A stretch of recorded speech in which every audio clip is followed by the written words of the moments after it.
first GenXers.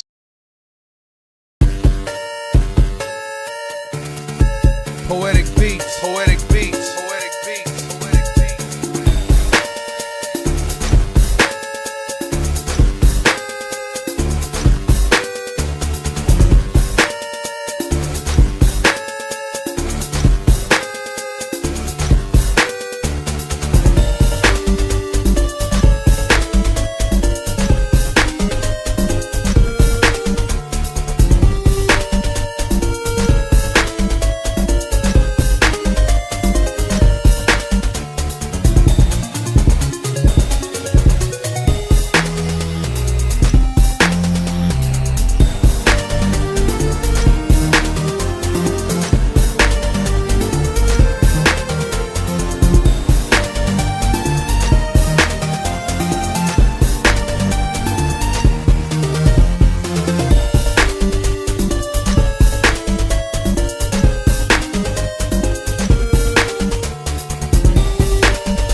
Hola, hola, hola. Hold on.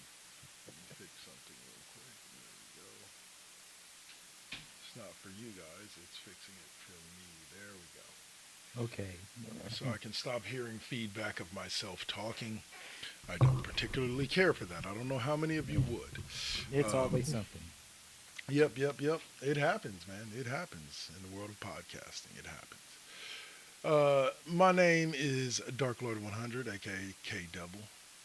I'm here with the one and only Rune Scribe. Well, he's to that side, depending on which screen is at.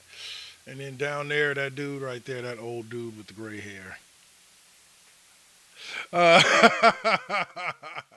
is the one and only Saint host of Now versus Then.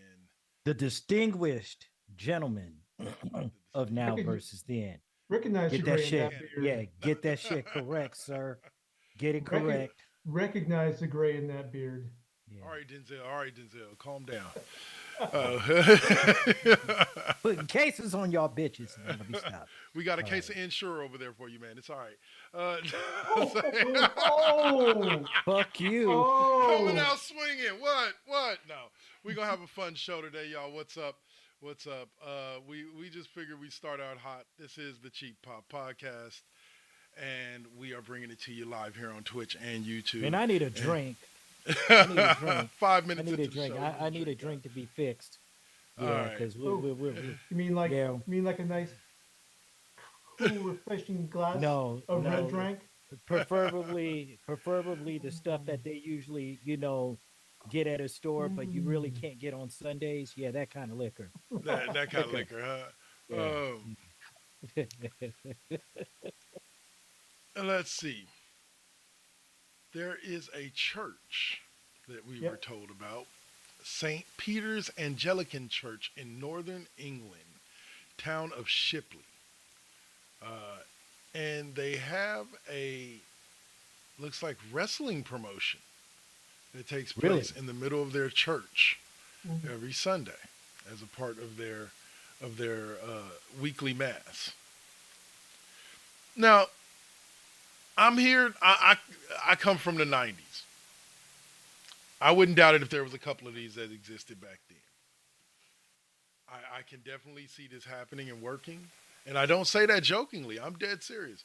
Here's the thing Yeah. about it: wrestling fans are passionate, and there is one group of group of people outside of nerddom, so on and so forth, that are as passionate about something as wrestling fans are about wrestling. No offense to anybody. I believe that everybody can believe what they want to believe, but there's none different than devout Christians. I'm not just talking about casual people, like people that casually, go to church every third Sunday, don't really read the Yeah. Bible that often, don't know it, can't recite it. I'm talking about the devout, like they are about as passionate about religion as wrestling fans are about wrestling. So I can see the two blending fairly well. Yeah. Going to I I see where you're going with it, but the problem with your logic is, have you ever been to an Episcopalian service? no, I've only been Okay. to a Lutheran service, Okay. So this isn't like a couple Baptist services. yeah, this isn't Baptist, joyful noise hands. Episcopalians, more precisely Anglicans, Uh, it's basically this is the Church of England that broke away from the Catholic Church when Henry VIII wanted to get the divorce, and the Pope said, "No, I already gave you one divorce." yeah, Okay, um, so Episcopalian Anglican is basically Diet Catholicism. okay, It's it's all of the ritual and pomp with none of the Latin. with none of Latin. All right, Damn. Okay, apologies to any Episcopalian Anglicans in the yeah, audience in there. I'm just speaking truth. I grew up in a partially Episcopalian household, so I've fair been enough, to fair enough.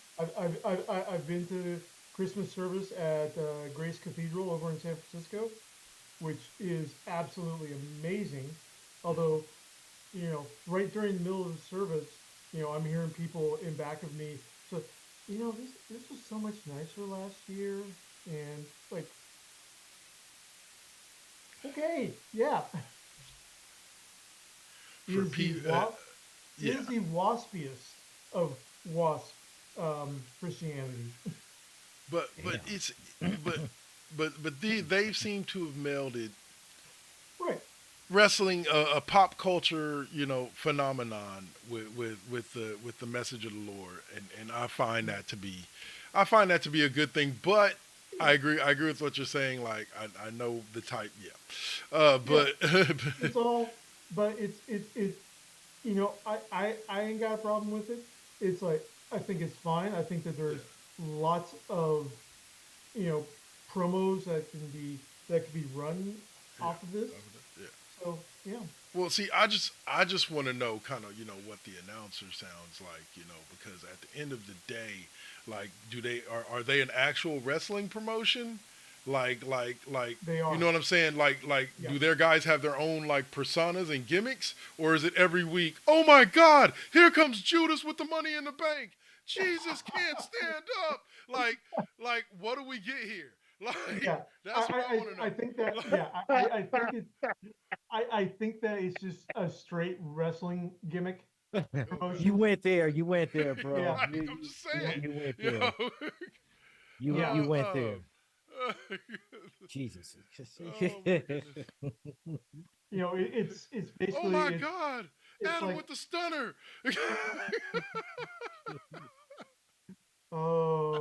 She oh drops the apple. She drops the apple. Humanity is saved. Just yeah, saying, man. Just trying to You out of imagine it. pocket, bro. Just trying to imagine You out of it. pocket.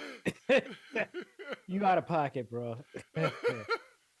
That damn. Oh, heck. Oh. You got okay, Big Show versus Rey Mysterio for David versus Goliath. yeah, Like things can happen. Things can happen. yeah, But at the end of the day, they're spreading a good word. It is what it is. You know yeah, what I'm saying? However you got to do it. Wrestling is a great vehicle yeah. for I mean, pushing. Yeah, you know. let's face it. The War Raiders are basically just one step away from preaching Odinism in the WWE. Valhalla, man. She Yep, has some strong words for you. Uh, yep, yeah, yeah. Well, say, but at the end of the day, like, it's funny to me because wrestling is, and people like in the '90s was the peak time of when they got that, when they hmm understood that wrestling was a very good vehicle to get messages out to people.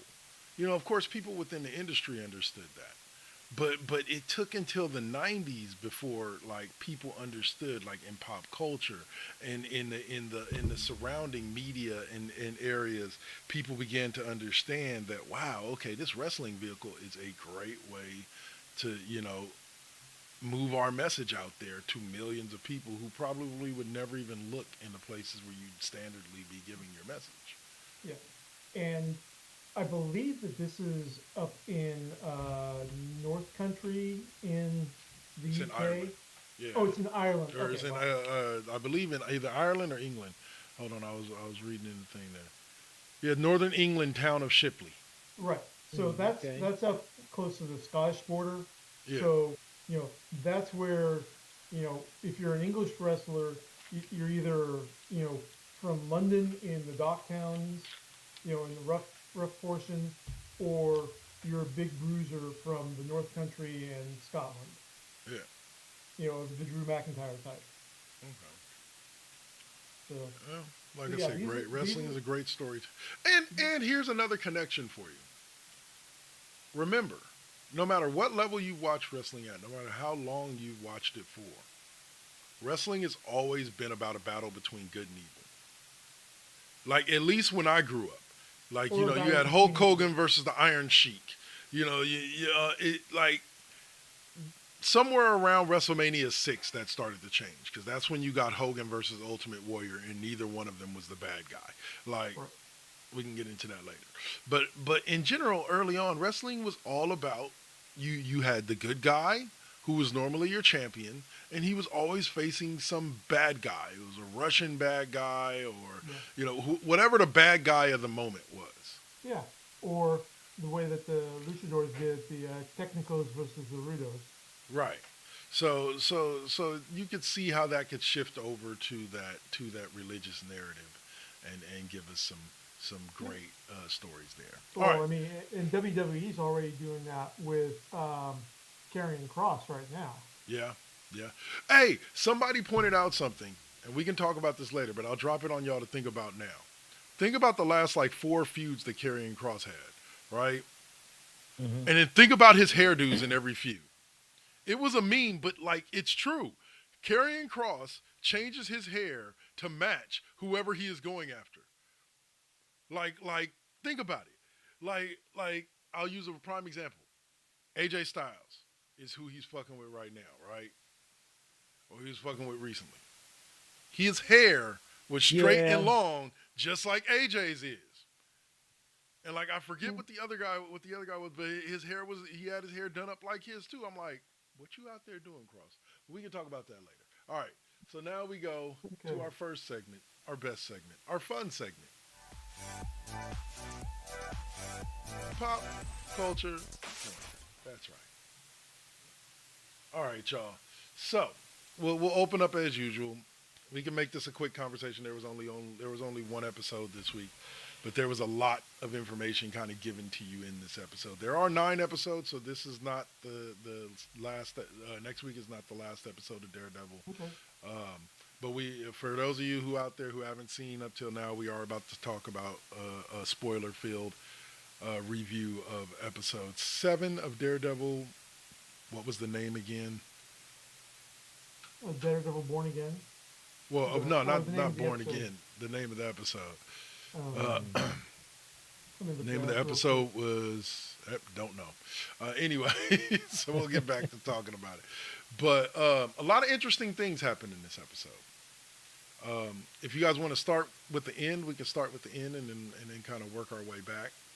Oh, Art for Art's Sake was named. Art for art's sake. Okay. He was Or we can No, start. we can actually start because if we start at the end, we definitely wouldn't be able to start from the beginning because of the simple fact the way that shit was trading off.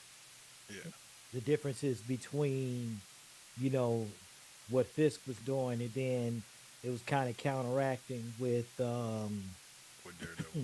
with Daredevil's story. So that was kind of like a cross for cross. Like every scene seemed to go back and forth, but just between those two interactions, those two Yeah. particular stories. Well, it was definitely, yeah. There were 2 parallel stories happening at the exact same time.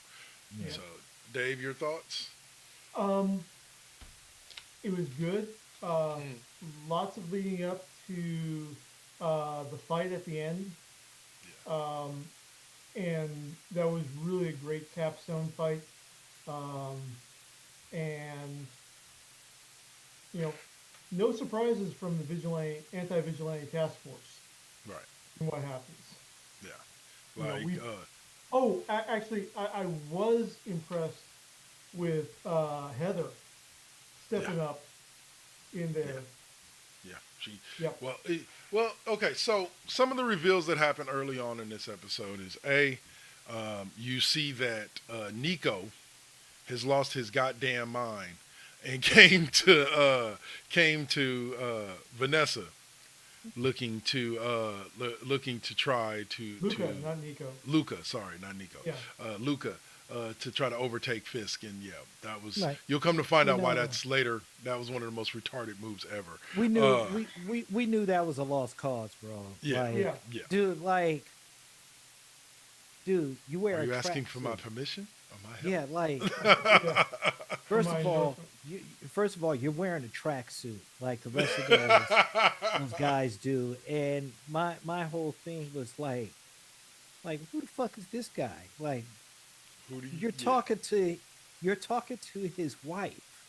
Yeah. Like, It's a come thing on, in it's like it's almost insulting for you yeah, to even just say that type of fuckery. yeah. Come on, I man. Like, I agree. But it's a it's sort of a given in Marvel Comics that the Russian mafia, they all wear tracksuits. yeah, That's why they're called the tracksuit mafia. yeah. Go back to Um, Echo. Like, Ec- yeah, oh, even say even the Hawkeye. comic, Hawkeye, yeah, Hawkeye. Yeah, yeah. Hawkeye, Fraction's run in Hawkeye. That's yeah. kind of where it started and started getting you know, sticking in there. Um, Uh, but so that's how they dress, and that so was it does help go. as kind of a, you know, it's like a it's like a sports team uniform. Say, oh, okay, I know who this guy plays for now. Yeah, Yeah, okay, yeah, Russian mob. Yeah. yeah, Anyway, yeah. but no, Or like, yeah. yeah, So like, it's, go but ahead. yeah, it was a stupid move, Yeah, and it like, was totally underestimated. Although the tension was built up very nicely to where you can see Vanessa mulling the idea around in her brain. She's they not just gave you dismiss.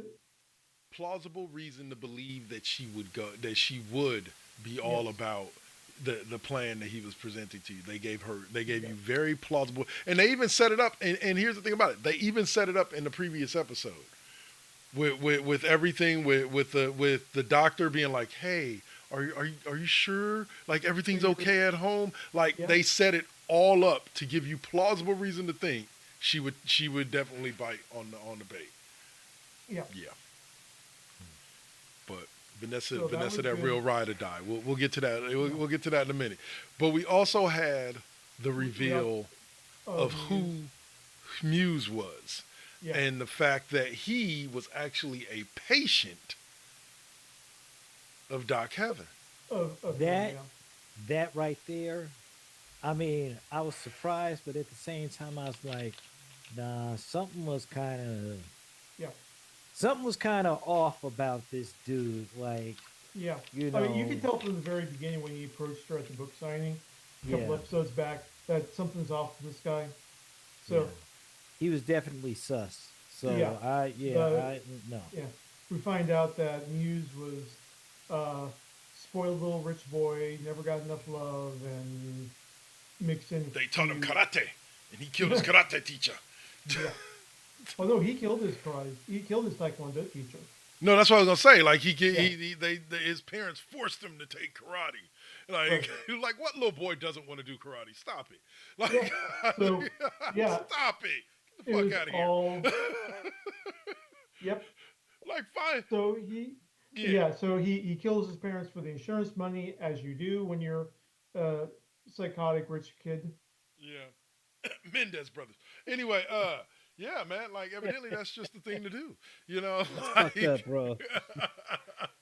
Evidently, there's something about being rich that just makes you want to say, "Hey, parents, yeah, no." There's actually Like, there, there's actually an alternative Batman storyline yeah. where it turns out that Bruce Wayne plotted his parents' murders with the help of Alfred. Hey, Yeah, Alfred, they went there. Alfred, call up them gangster guys you know. We need to get some shit done. Mom and Yep. Dad just punished me for the last goddamn Time. Yep. time. I looked So, him in the face and said, Bruce, or not Bruce, what's his dad's name? Like, Thomas, said, Thomas, Thomas, yeah. this will be the last goddamn time you send me to my room. Mark my words. this is for not buying me that gold-plated PS4. No, no, no, no. uh, You do something uh, even better. We'll just go ahead and take away all of your allowance, eh, mm, bad move, all of your electronics, Dad. Bad move. including that iPhone 4. Bruce sitting on the throne, he left me no choice. Dad knew. Dad knew. Like, anyway. Okay, so yeah, so Uh, at the end of the episode, um, we've got a therapy session between Heather and Muse in his civilian yeah, form, and Muse starts letting the crazy out yeah. and thanking her for helping him realize who he really is and all that, and he ties her to a chair. He's about to start bleeding her Yeah. uh, She when fights back. well, she starts fighting back, but then Matt comes to crash the party, Yeah. cue the fight sequence, um, and Taekwondo versus judo. versus comic book martial arts. Yeah. And um, anti-vigilante task force is on the way. Also, they Yes. everyone kind of figures out everything at all at the same time. All at the same time, Um, yep. and I'm like, okay, this guy's had like what, maybe a year, maybe two of Taekwondo Yeah. versus Matt Ninja Life Murdoch, and he's Yeah. holding his own. I guess the thought process is the crazy made him stronger. I get Like, who you knows. know, like Yeah, I guess. I yeah, don't know because I don't get it either. I don't get why but Matt didn't just end him in a matter of 3 moves. yeah, Like, and that was like, yeah, and they get to it, and Matt's about to do the killing blow, and then he walks away because he doesn't want to go back through that door again. yeah, He turns, he's walking away. Muse gets back up. You hear gunshots as the anti-vigilante task force is rushing up to Heather's office in there. yep. Muse goes down. We turn around and you see it's Heather that capped Muse. Oh yeah, Yeah, oh yeah. straight Ride or up. die. Bang, bang, And, bang. Didn't even know she was helping her man and Matt's did so anyway. yeah, and Matt's all shocked, but then he hears the task force about to break in. He leaps back out of the window. Task Well, force don't comes forget he in. stabilizes her Oh before he yeah. leaves. Because the Oh, first thing the that's right. task Yeah. force says when they walk in the door is somebody Mhm. stabilized the victim. And Yeah. like, yeah. So he stabilized her and then bounced. Yeah. And like, yeah. And needless Yeah. to say, Fisk being the, intelligent dude that he is. And now that leads me to one of my favorite scenes in the entire fucking episode. When dude gets real with BB. Like that's my shit. He's like, look, Fisk ain't Michael fucking around Gambino. and neither am I. Like, that's Yeah. my favorite line. Yeah, Tony that's Tony Tony yeah, Soprano. yeah. Tony Tony Soprano Soprano Jr. Jr. Yeah. Yeah. Yeah, it's He's like just like, now, now, hey, go talk to Paulie Walnuts. You know what I'm saying? Like, Yeah. he wasn't Yep. having nothing. She was And of like, course, this is wrong. You shouldn't be He's like, look, I don't give a fuck. Like, you gonna do this. The task yeah, force is the one to kill Muse, okay? You got it? All right, if cool. I you got want, places to be. yeah, Like, if you ever want to have access to the yeah. mayor again, the task force are the ones who killed Muse. And also, he said something along the lines of, okay, BB, this is where you make a choice. This is where you make a Yep. choice to ride along or make the rest of your life a living fucking hell. And I was just like, Yep. damn, dude. Like, it was pretty much an ultimatum. Yeah. Like you're either gonna go this way and you're gonna even go further that way. There is Yeah. no option. It's Like like this is your fuck you crossroads and here, fuck you, BB. yeah. This is your crossroads. But Yeah. needless to say, Not yeah. even that. Just draw the line in the sand. Yep. That works out even better. You can step over here, but you're gonna suffer this consequence, or you might be able to suffer some way, but you're not gonna suffer in that way. Like uh, like yeah, your journalistic integrity might be online, but so is your life. So Yeah. remember that. But yeah. So that led to a press conference in which Fisk stands tall, and you see Matt in what's her name, Heather's Heather's uh, hospital room. hospital room, watching it on TV as Fisk and the task force That's take the credit, holding up the mask, take the credit for killing Muse yep. and ending the thing, which to me is a brilliant move by Fisk. Because what's Mm-hmm. Daredevil gonna do? Come running out? No, it was me. Like he doesn't want people to really know he's back. That's why he's doing everything in private. So Fisk is like, all right, dude, yeah, I did this. I did this. yeah, you know, we knew it was a and crock of shit, but yeah, that's just how it goes. yeah. But superheroes got to get their get back. Like Fisk got to get his get back, man. Like he said, put a lot of good people out of work. People that have made Yeah. his empire lots of money. You know, wrongly accused. Free Fisk. Nah, I'm messing with Free you. fist. But needless to say, it was a great Oh, episode. And when we talk about the ending, what we talk about is this. To close the show, you see Vanessa tell Nico, hey, he's alone. Nico goes, thank you, walks out. Vanessa's sitting there. We follow Nico. We follow Nico to the restaurant where Fisk is at, alone. Nico comes walking up behind Fisk, gets just about close enough to take the shot, and then Yep. boop, and falls. And We Fisk see but the never misses. Wesley. Yeah, it's new Wesley. Yeah. yeah, and but it, Fisk, go ahead. but the thing about it is the gangster part of it is that he never stopped eating his meal. Yep. Nope.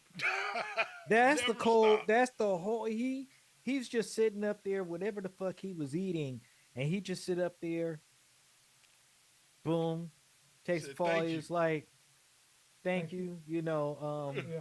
and then he was like, "Yeah, have his wife get his wife something for for the restaurant or No, he said something to call go home." Vanessa. He said call Vanessa and ask her if she want me to bring her some whatever home. And I was Yeah. just like, Yeah, and then they that go was back to gangster. Vanessa, who's just sitting there, and it makes me wonder. Like it doesn't make me wonder. She was playing him the whole fucking time. She was playing Nico the whole fucking time. And that's what was brilliant about it. That's why we talk about what we talked about earlier, where we talk about it was stupid for Nico to go to Vanessa in the first place. Yeah, because Like, number one, you're not gonna go against your husband, you dumb fuck.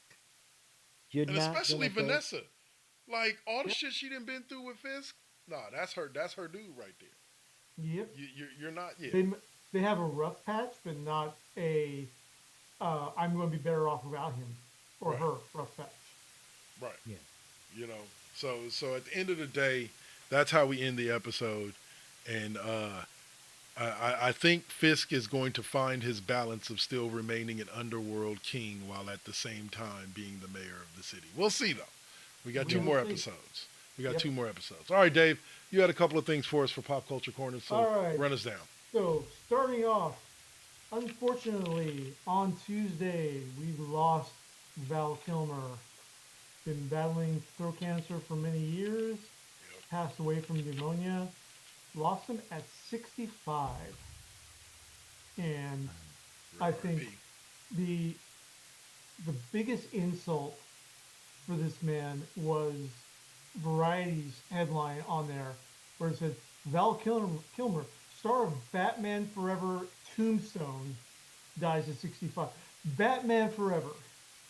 Okay, not Top Gun, not Heat, Wasn't he in Hackers? Well, No, he wasn't in Hackers. He wasn't well, Hackers. you But gotta remember too though. You gotta remember too though, Dave. These, you know, Batman Forever was pretty much one of his main leading roles because yeah, even though Iceman was in yeah, Top Gun, he wasn't the main thing. He wasn't the main man. Same thing as But Heat he's the one you with always Al remember. Pacino. But yeah. I mean, and of course, yeah. that was an ensemble Right, cast but real with genius, Tombstone. real genius. Now we can go Hello, there, Real yeah, Genius. That's the one I was thinking of. All right. or even hello, Top Secret. Yeah, top Top secret. Secret. The Top same. Secret was his first one. Now that right there is actually one of my favorite go-to movies. Of course, you already know that's The Saint, Simon Templar. That's my, Yep. Yeah, the Saint. that's my, I yeah, figured that's that was the coming. that was no, that actually was the nickname that was thrown at me. So yeah, and behind that particular character. So And yeah, that actual the soundtrack for that movie is Yeah. insane. Well, yeah. Like It's when it's you get. It's insane. when you It's get hella Orbital. good. I yeah. Yeah. mean, it's Orbital doing the soundtrack. So yeah, it's great techno in there. So Um, but just as a Saint movie, um, I'm still taking the Vincent Price classics originals from the radio. okay, that's fair enough. That's fair Yeah, enough. that's fair enough. Yep. Yeah. I mean, I for me, of course, I have to say, for me, we all know Roger Moore, so that's who he was before he was Bond. Oh yeah. So Yep. for me, him and Ian Ogilvy, Yep. but Val Kilmer was more of a you know, he was more of a thief Yeah. than I just a think regular rogue. I think that the problem was that they just didn't know how to translate the concept of the Robin Hood of crime into a modern. well, let It me just, let me, the writing wasn't the best. was Val Kilmer not Mad Mardigan? Yes, he was. Willow. Like I was just wondering. Like I'm like, how have we not brought that up? Like Yeah, yeah, I put a low key in there, but yeah, yeah. You did. Okay, cool. there's you know It's there's too many roles. The There's yeah, there's exactly. Doors, too many. The The Doors. Doors. Oh my God. Another Yeah, one of those spot on performances for sure. right? yeah. Yeah. So So you know, come on, so hey, baby, so fire. rest in I'm your peace, sir. Huckleberry. Yeah, Oh yeah, I blanked that one out. I don't know why, but like that one has a tendency to blank out for me. What, Tombstone? No, I'm messing with you. I'm messing with you. okay. Okay, So so let's see what you got. we also got some major new trailers dropping this Okay. week. We got the first trailer for Tron Ares, which Yeah, yeah. Haven't um seen it. I saw it. Yeah. What'd you think? Yeah, I saw it. Yeah.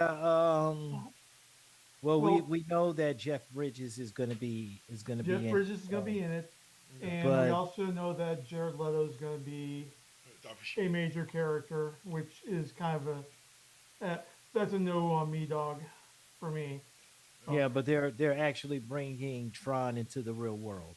right, Okay. which from Tron Legacy, just how absolutely muddled the storyline was in there, um, with programs that can now shift into human form, Yeah. making transition into human world with Quora. Um, Didn't we do that with the Matrix? Yeah, yeah. yeah, I'm but just saying. then yeah, but the cool thing is that you got I'm guessing LAPD Okay. um, getting called in on a chase, motorcycles going 125 miles per hour. Um, LAPD pulls up behind, and we see that it's two red light cycles. Wow. Okay. And then one of the cycle that's in the lead hits a switch, and the trail starts forming. And the car runs right into the trail, cuts it straight in half down the middle. Yeah. Okay. And Yeah, then that's we gonna got be interesting. Yeah, and then we got Recognizer coming Okay. out over the LA skyline. Okay. So it's one of those. I'm going to catch it on Disney Plus when it comes available. Bingo. I was I just gonna have say I'll wait no. till it hits streaming. Yeah, I have no. The Tron Legacy was just way too muddled, Yeah. and what the hell is going on here? And Jared Leto is just not a draw for me. Okay. Fair enough. Fair enough. Yep. So, Okay. what's up next?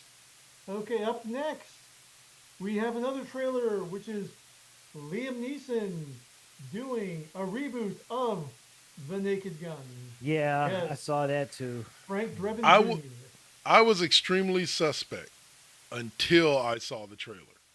Yeah, The trailer is what put me over the edge, and I'll yeah, probably end up going to see yeah. that. And there Did were you see two the? scenes. First and Yeah. foremost, Liam Neeson, I think, gives the deadpan comedy, like he can do the Oh, he's deadpan fantastic. comedy Yeah, extremely well. he And does it then perfectly. the scene when they're all down there and they're all crying to their fathers and it Others, gets to the OJ picture. I don't know why OJ's character from The Naked Gun caught a stray on this one. But I feel but he did because OJ was really good. I thought OJ was really good in the original Naked Gun movies. yeah, Like I but then, understand the actor didn't exactly but go on to great things, yeah, but that but the character was but pretty the good. yeah, but it's all the kids. It's Frank Drebin Jr. saying how he misses Frank in front of a Yeah. picture of Frank, and it's George Kennedy's son, the police captain, Yeah, who's going to be the captain in this one, saying how he misses every. It's like a line. It's like a wailing wall down at the precinct, and then at the end you focus in on O.J. Simpson's Norberg character, then pans down to his son, and his son's like, mm-mm. Is that Donald Glover? No, it's not. Oh, But yeah, Norberg's yeah. kid's just like, eh. No. But at the end of the day, yeah, I can't wait to see it. I want to see it just because, again, Liam Neeson is what really was what really Yeah, brought me and in. Like he does deadpan comedy really well. he has a fantastic range. Yeah, Whether it's the deadpan, whether it's the action stuff that he's known for, whether it's the drama, yeah, I love the spoofs that he did of Taken. Like he yeah, did the scene for real in Taken, and then there were like several spoofs of Taken that he did that just cracked me up. And yeah, I still say his cameo in Ted is one of the top 5 cameos, funniest cameos I've ever seen.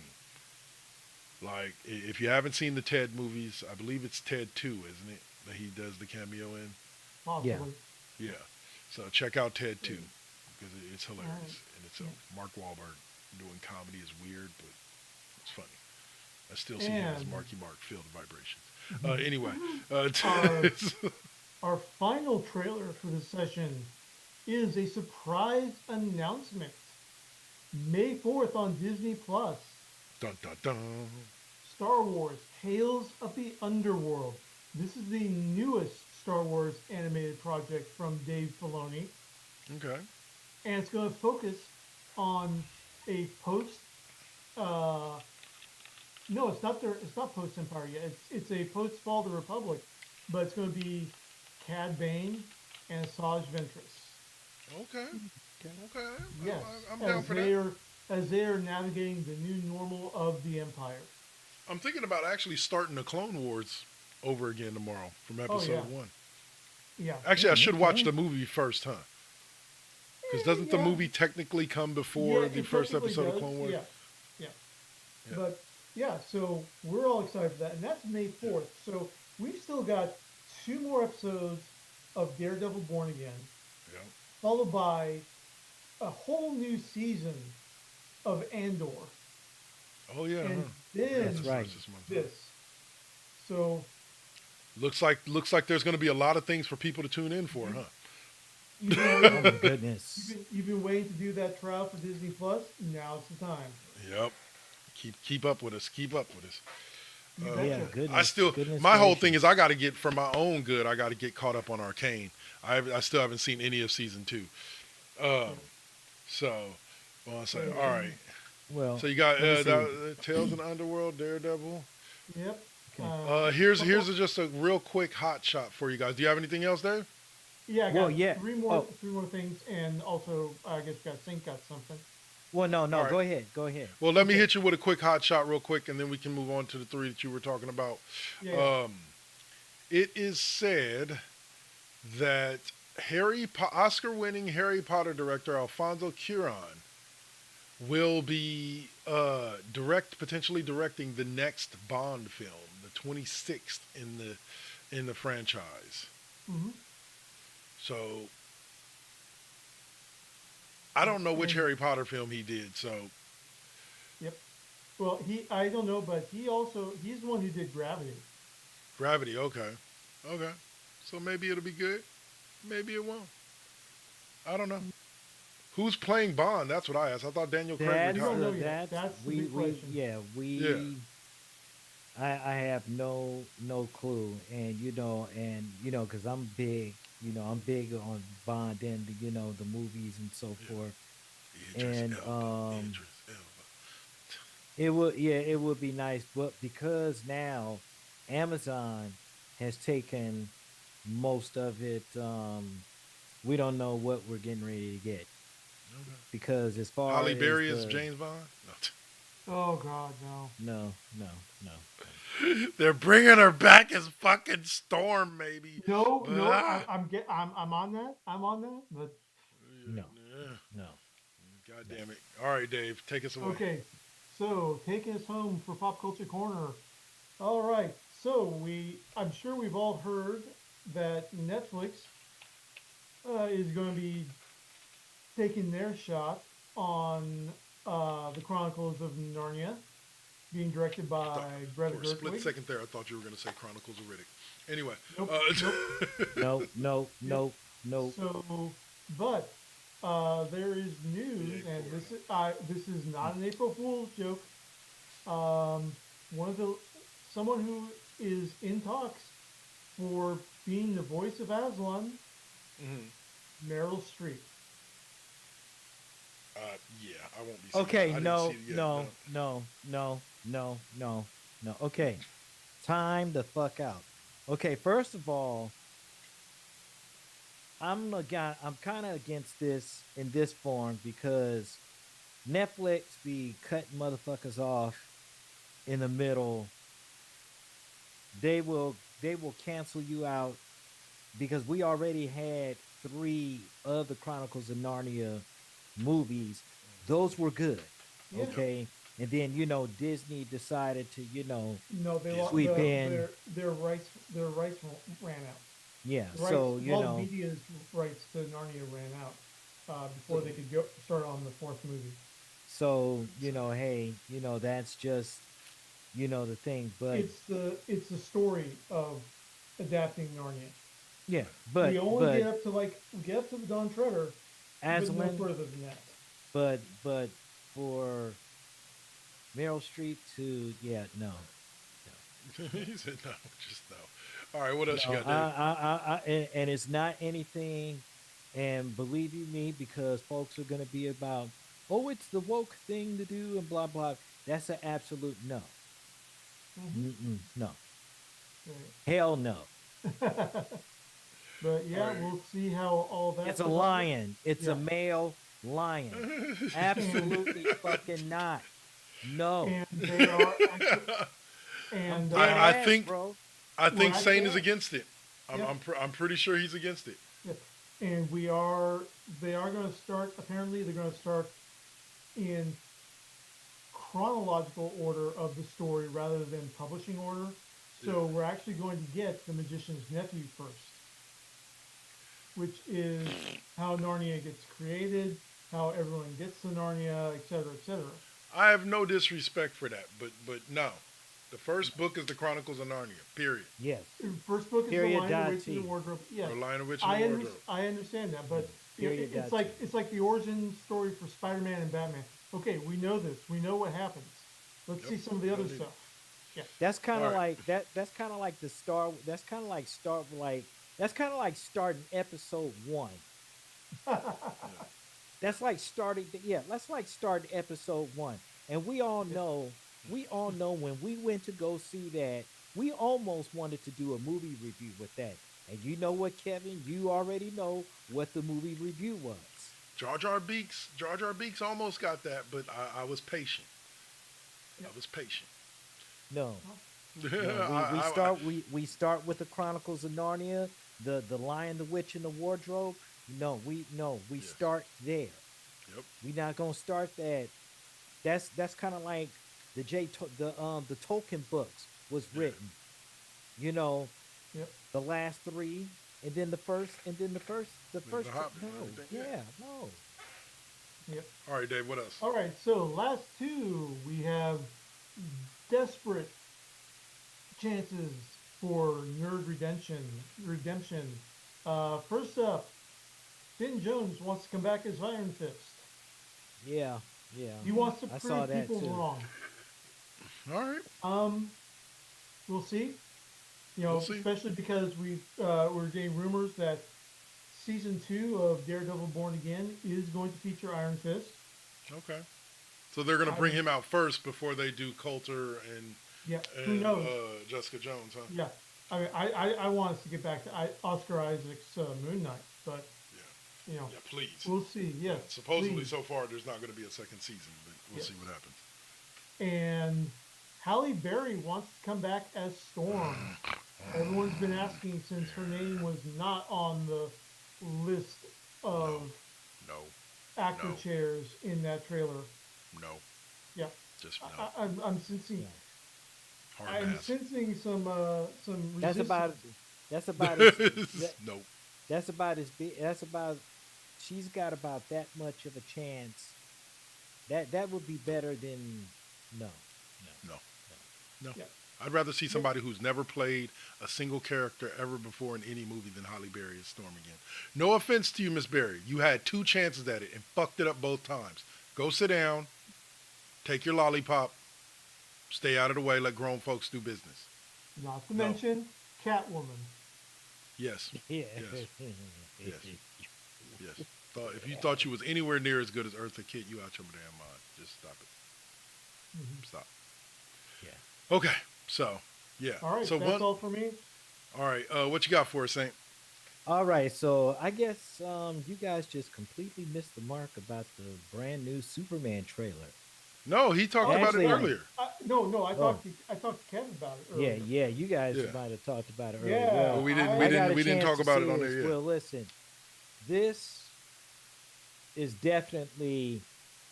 I'm just gonna say this. I'm definitely gonna be going to the movies. Yeah. Definitely gonna be purchasing my ticket when that happens Yeah. Yeah. because that the first time we went to go see Superman back in 1978 when I was a kid, and it was a real beautiful thing seeing that up on the screen. Now to see it again, Mhm. you know, as Superman, not the Man of Steel, because nothing against Henry Cavill, okay, but just that kind of hope, Yeah, I suppose, and it's definitely going to be humanizing him too in this. yeah. I So mean, he it's- experiences pain, Yeah. so it's like, it's, yeah. it's basically extended cut of the teaser trailer, where it still has a lot. It has the same early beats with Superman crashing down into the Arctic, lying there coughing. He's definitely wounded. He lets out the whistle. Crypto comes running up. Yeah. Okay, but they added in a couple scenes from there, and to put it as James Gunn did, Crypto is the worst dog in the world. And Crypto gets to his master and does the happy spaz dog bit once he first comes to it. You doggone know what I'm talking about. Yeah. Where Yeah. Crypto's just got to jump all over Superman. A Superman that's lying on his back and injured. And here's Crypto bouncing up and down on Superman's chest, all happy and like that. And And Kal-El's guys say, Crypto, calm, Crypto, calm it down. Chill. And then we get to the home bit, and Crypto drags Kal-El back to the Fortress of Solitude, which rises out of the Arctic in their beautiful sequence. Yeah. Takes him up to the front door. Front door sees it's Crypto and Kal-El, opens it up, and then we've got Superman servitor robots. Yeah. Kryptonian And shield. actually, Alan Tudyk Yep, is number 4. Yep. So Which, yeah, that interestingly was. enough, this makes the 4th DC Universe character that he voices. Not overall, but 4th character in the current DC Universe that he voices. Yeah. And Congratulations to him, man, because he's yeah. amazing. Yep. And All we get some concentrated solar healing going on. Yep. All right. So I will close this before we go to break with this. The one thing I've wanted to mention, all Pop Culture Corner. Happening June 5th, 2025. One of the greatest movies ever made is being re-released theatrically, and that is of the View Askew universe, Kevin Smith's Dogma. I will be front row to see it in the theaters with the 13th Apostle and Jay and Silent Bob. Yeah. Are you Right. serious? So Yes. wait a minute. So this is being re-released theatrically? For Yep. its 25th anniversary, it's being re-released Oh, I know in the somebody. theaters. I know somebody very, very happy.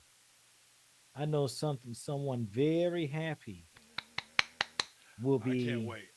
going Yeah. to see that. Yeah, It'll be nice to see I'll- George I'll Carlin take- on screen again. Go ahead. yeah. Buddy Christ. Yeah. Yeah, Yeah. 100%. Like I said, Ben Affleck with one of the greatest rants ever. Like one of the greatest religious rants ever. If you have not seen Dogma, go see it. It's worth the watch. Even if you're truly super religious, I've had multiple friends who are super religious that love this movie. Look at it as a spoof. If you're really super religious, look at it as a National Lampoons type movie. For those of you who ain't old enough to remember what National Lampoons was, just here's your bottle. Here's your blankie. Just go sit in the corner. Anyways, yeah, but it's a great movie. Can't wait to see it. So all right, so that'll close us out for Pop Culture Corner. We're gonna come back after the break and we're gonna talk some Monday afternoon Raw.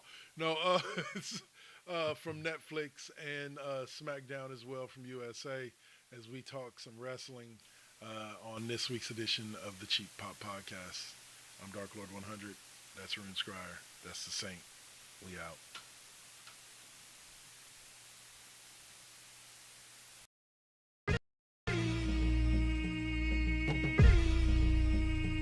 This is now versus then. This is now versus then. Get on your mark, let's go. This is now versus then. Burning up your radio, still turning up the heat with Poetic on the flow. Got you moving to the beats with the Saint as your host. Shout out the collective, hold it down, we gon' clown, that's the lesson. Where Generation X meets Generation Next, with them bangers from the east to the south to the west. Yeah, this how we do it in Sacktown. Slide to the studio, yup, it goes down. These beats gon' pound, waking the game up, told you it goes down. And this is only the intro. Turn the mics on, shout out to my kinfo. Where you at, y'all? Let's get this started. Turn down for what? We about to start the party. Let's go, let's go, let's go, let's go. This is now versus then. This is now versus then.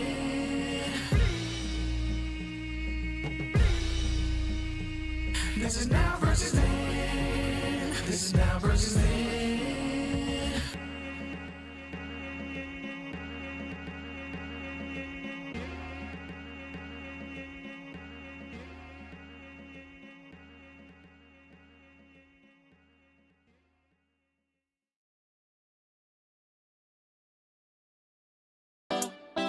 You got to keep it. You got to keep it lovely. You got to keep it. Keep it. You got to keep it love. Success comes right after the struggle. I ain't even giving up on whatever I wanted. The tragedies I've seen, I can't even stomach. Most of y'all weak as shit and would've started running. Every time I make it back to the crib, I'm thankful the Most High let me see all of it. Grateful I'm lovely, and I'm being real with this. Please don't judge me, I'ma stay on my shit. I'ma keep a grind mode button, push it, make it do something. No balls for me, cause I'm a loose cannon. I get to choose, camera, switch it up, look up a new banner. Keep smoking on that banner.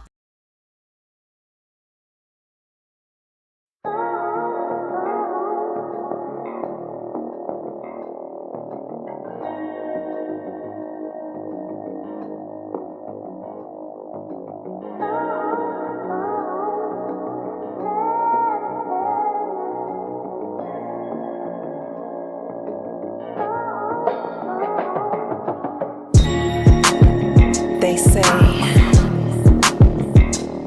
that beauty is in the eye of the beholder.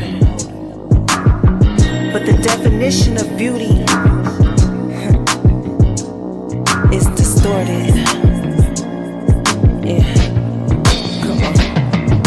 Searching for yourself, so insecure about the way you look, so you go to Miami.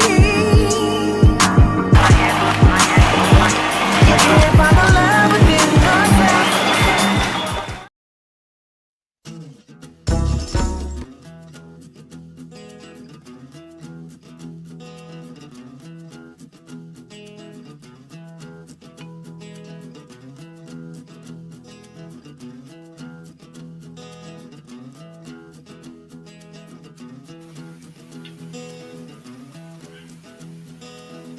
Hey, what's up, y'all out there in TV land or Twitch land or whatever we're doing today? My name is Dark Lord 100, aka Double KK Double. I am the host of Cheap Pop Podcast and the Classroom, as well as your favorite music show, KD5P. I'm here to tell you about the Live 365 lineup that we have coming up starting on February 3rd, Monday, February 3rd. We'll open up Mondays through Fridays with Now versus Then. Deuce, classic episode from the Blog Talk Radio days. We follow that up with an FU Wrestling podcast from Spreaker, starring myself, Double K, and your boy Cole. We follow that up with, again, me, Double K's Classroom, old sports show I used to do 30 minutes from 6:20 to 6:50. We follow that up with West Coast Bias, myself, O'Malley Duel, and Suave, bringing you sports talk from a few years back. Then we have Now versus Then.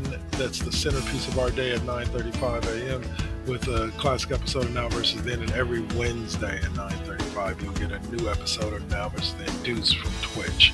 At 12:45, you'll hear an episode of KD5P, K-Double's fifth period music class that you can hear right here on Live 365 every Saturday night. And you can hear a replay of it every Tuesday night at 12, or Tuesday afternoon at 12:45. You can also listen to at 3:20 the Cheap Pop Podcast, followed by NBT Deuce at 5:30. Great episodes. Probably the same episode from the morning. Lip Gloss and Mics has now moved to the 9:05 slot with a new episode of The Classroom on every Friday. And then we close out our night down and dirty, the Kings and Queens of Porn. That'll be every Monday through Friday right here on Live 365. Catch us at live365.com/First GenXers, or you can go to the Live 365 app, look for the First GenXers Radio Network, and that's where you'll find us. All this and more right here on Live 365. Peace.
say Jaden Daniels has been fun to watch and getting to see him grow, because I think he is going to be a good quarterback. Yes. And so I'm happy that that is one of the Monday Night Football games. That actually could be a decent game. Yeah. I think I care more about seeing that game, and not just because of him, but I care more about that one than I do the earlier game.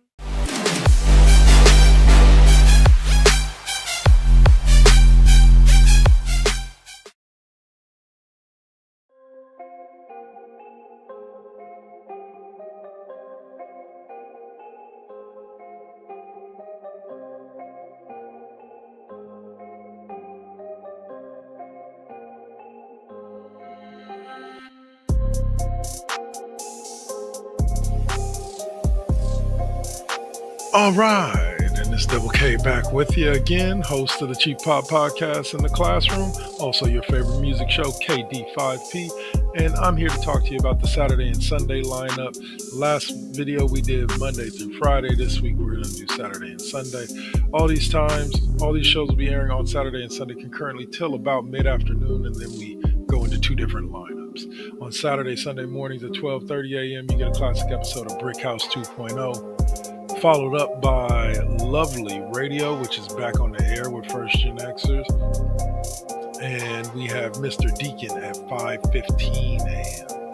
Sam Brett Radio now moves up from the 10 a.m. slot to 7:25 a.m. on Saturdays and Sundays. And the 10 o'clock slot now goes to Ms. Optimism, back with us again after a short hiatus.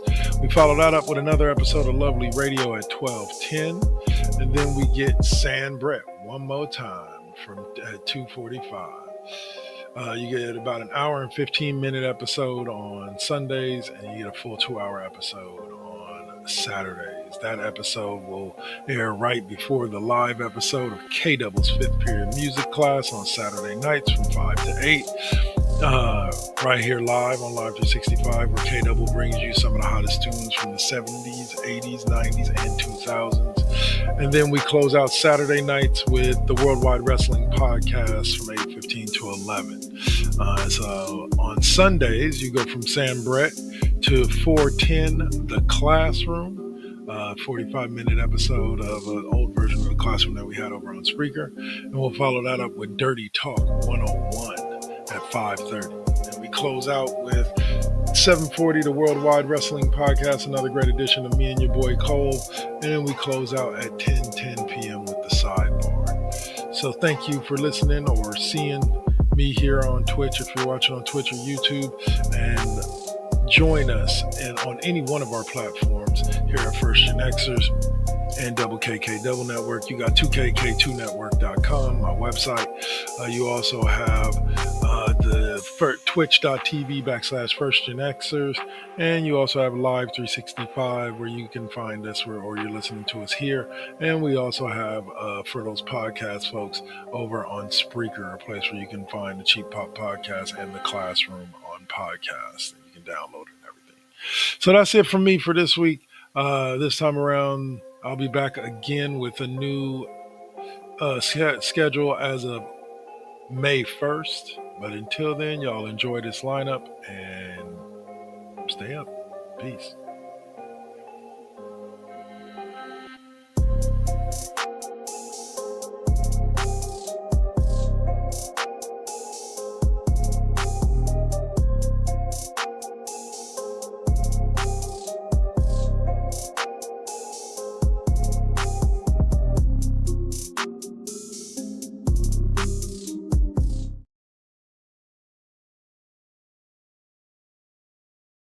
Okay, she's starting to cook. Every Thursday night, it's on her. She used to make us dinner. She says she has to pick a protein. Hey guys, how you doing? Hey. Has to pick a protein by Monday and have a recipe by Wednesday, so we can go get all the ingredients that she cooks on Thursday. But all right, so we're gonna get to talking about some small, sweaty men grabbing on each other. No, wrestling. It's one of my favorite things to watch, has been since well before. I'm not one of those people like these gentlemen, or not these gentlemen here, but like some of these people out there who didn't start watching wrestling until the Attitude Era. I was 10, 15 years deep into that shit by the time the Attitude Era came around. So, Jeez. hey, Jeez. Okay, Grandpa. yep, I've been watching wrestling since I was a kid. Hulk Hogan. Yeah. I remember going to go see Ultimate Warrior versus Macho Man Hold Randy on, Savage man. in a steel Tony cage. Atlas. Tony Atlas. Oh, see, you got me on that one. Um, yeah, hold on. Tony Atlas, Rocky Johnson, Don Morocco, the original Rock, I um, watched them on a TV, but I didn't wrestler get to see them named, live. yeah, Moondog Vane, the emergence of Hulk Hogan, superstar Billy Graham, the Iron Sheik. Let's not forget, Yeah. let's not forget the Sergeant Slaughter. WCW side of things with the Georgia Freebirds, the Von Erichs. Yep. One of my Yeah. one of my favorite matches of all time actually did not take place in Oh, WWF/E, but oh, it was the the Road Midnight Warriors. Express versus the Road Warriors in a scaffolding match, and it took place at AWA. And I watched it on like a random cable channel. I believe it was TBS, because TBS used to show AWA. They also used to show Georgia South, and they eventually they showed WCW. But I remember watching it, and it still, I still to this day remember and can feel in my heart how I felt when I forget who it was. I want to say it was Hawk fell off the scaffolding. Yeah, there was big ass pads down at the bottom. We all knew they weren't going to die, but still, that shit was 16 feet in the air, and he fell off that shit. That was fucking amazing as far as I was concerned. It's just Yeah. like this week's Raw. No. We'll get to SmackDown. St. Phil's to SmackDown had more impact this week, so we'll get to SmackDown. But first, let's start off with the opening segment of Raw that saw John Cena and Cody Rhodes really go at each other this time, as opposed to Cena going at the crowd and then leaving. They literally went at each other, and it was beautiful to see. Yeah. Cody Rhodes said a lot of shit that people have felt about John Cena for a very long time. And John Cena said a lot of shit. The funniest thing about it is, as much shit as Oh, everybody talks about both of them, nothing they said wasn't true. yep. But There was yeah, not a damn thing they said that wasn't true. Cody Rhodes with the headshot, though, where But everyone's so terrified of John Cena on the microphone. mm, I'm not, because I know you've got more dick in that promo than you do in your jorts. damn. I thought you were gonna say the other one where he said nobody's ever, as long as I've been in this ring and all of that, nobody's ever, the crowd has never chanted at me, you can't wrestle. And Yeah, that was a that good one. too. But I still think Cena had some haymakers himself. The one about the Oh yeah, billionaire, I build empires for billionaires. You just take money from their sons, like that. They both had some haymakers in that promo, in that promo back and forth. yeah. And I like that Cena, as the old vet, is putting over Cody Rhodes, because I've never seen anybody laid out like that after one crossroads in my life. Do you think that John Cena might have been taking, undercuts at Vince McMahon? I don't think there was anything that he really said that was at Vince. Like not that Cena said. I think that Cody, like, yeah, Cody took his shot, like with his what did he say? You were pushed by one man who's no longer here anymore, and we don't talk about him. Like like I think there were some shots in the promo at Vince, but I don't think any of them really came from Cody, or not Cody, but from John. Like I think John's missiles were targeted directly at Cody. Like, but I'm gonna say this: I'm kind of getting tired of these interactions being given the 8 Mile treatment.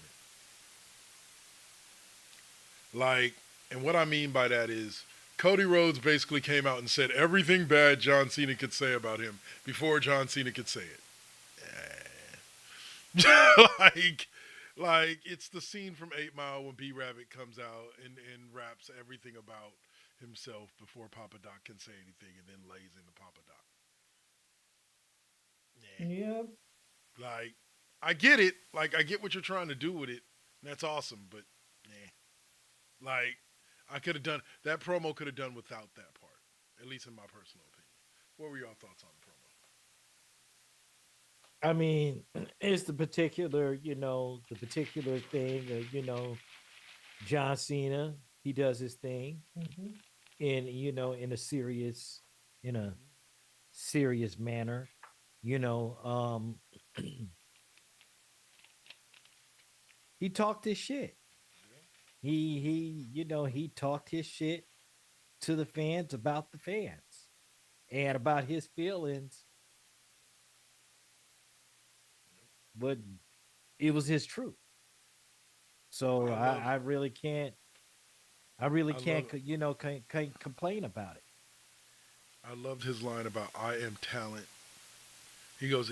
People always got on me on the internet about burying talent. He goes, Yeah. he goes, I don't bury talent. I am talent. I bury mediocrity. Loved it. Now, here's what's funny. I could see Jamil sitting on his couch going, that wasn't that good. Yeah, you ain't never liked John Yeah, I Cena. know. Yeah, I know. You ain't I never liked know. John Cena, dude. Jamil, So, I guarantee you, Jamil is gonna be like, you know what, man? Like, I could really care. I could like, he'll be like, this would be the world's tiniest. This is the world's tiniest violin. This is how yeah, I feel about John Cena. Trust me, I know he'll be yeah, like, yeah.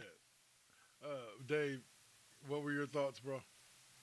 I thought it was decent. I think that um, how many or what 2 weeks left to To Mania. to rest till WrestleMania. My only complaint is that I wish that they were not stretching these promos out for as long as they have, Okay. because you know um, it's just wearing on. They're doing the same thing, and we're just um, it's getting old. Okay. Just like how you're talking about the 8 Mile effect. It's like, yeah, yeah, okay, we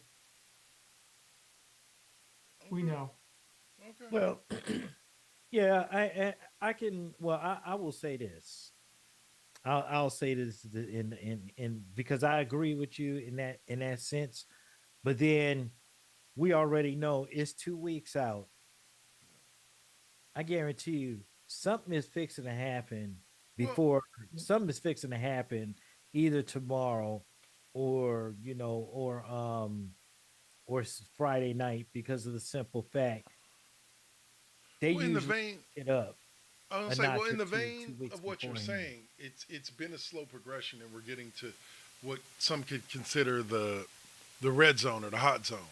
So Yeah. you're gonna see more physical interactions between Cena and Cody Rhodes right now, or you're gonna see The Rock come down with somebody else in place to get physical with Cody. You're gonna start seeing a lot more physical stuff now, only because of the fact that we've done the first 2 weeks John Cena came out, he didn't interact with Cody at all. Then these last 2 weeks, he's interacted with Cody directly. Or this last week so I'm thinking either next week he interacts with Cody and it's another fight, or the next 2 weeks it's a fight. Because we still don't know what The Rock's role in all of this is. Mhm. And if he's gonna have any at all. Yeah, because you know what though? I just thought about that. the Rock really the Rock really hasn't he just hasn't showed his ugly head like since like Not on social yeah, like media, not on not the on the like show, he hasn't nothing. been like he has been dead silent. Yep. Like this is crazy. It's So fuck. so we'll see what happens in the coming weeks. Yeah. After we got the Cena bit, we got the New Day taking Mhm. on the New Catch Republic, which is I love them from back in the NXT days. It's Pete Dunne and Taylor Bates, and they're an amazing tag team. They formed on Raw, I believe, early last year when Pete Dunne was getting away from the Butch name and coming back to the Pete Dunne name. And yeah, I think that was done more so for the London crowd than it was anything else. Like, there was no real reason for them to be back together other than just to let them get a match there. Too bad they lost it to the New Day. Um, my guys. Sorry. Good guys or bad guys. Those are my guys. Same. It was the same thing with me for the Ultimate No. Warrior. Good guy or bad guy didn't matter to me. That was my guy. I like the New Day theme. Yeah. It slaps. It slaps. Dave, what were we gonna say? Okay, this is kind of a tangent, but with the New Day, Mm, um, the new season of Dimension 20, which is basically another live play D&D um, Netflix, or not Netflix, but D&D live play mm. uh, with DM Brandon Lee Mulligan, who is as big as Matt Mercer, who is the guy behind Critical Role. Right. But this month started on April 2nd. Dimension 20's quick campaign, 4 episodes only, called Titan Takedown, which is a mixture of pro wrestling and Greek mythology Okay. with players Xavier Woods, Kofi Kingston, Bailey, and Chelsea Green. I can see all four of them. Like they're all avid gamers and like cosplayers, and yeah, I can see that. Yep. That's So awesome. yeah, that is currently ongoing on the Dimension 20 Twitch and YouTube channels. So you guys Okay. can catch up on that. I saw Xavier Woods a couple years ago in the DC Superhero All Stars game, where it was a session of the old DC role playing game, Mhm. and Xavier Woods was fantastic playing it. And you know what's hilarious is as much as people make fun of the New Day, all three of them have like advanced degrees. Like all three Yeah. of them are highly intelligent. Oh yeah. You know, like it just cracks me up because people are like, "Oh, that gimmick is stupid." Actually, it's very well thought out. It connected with the crowd and it was popular for over 10 years. Like, like just saying.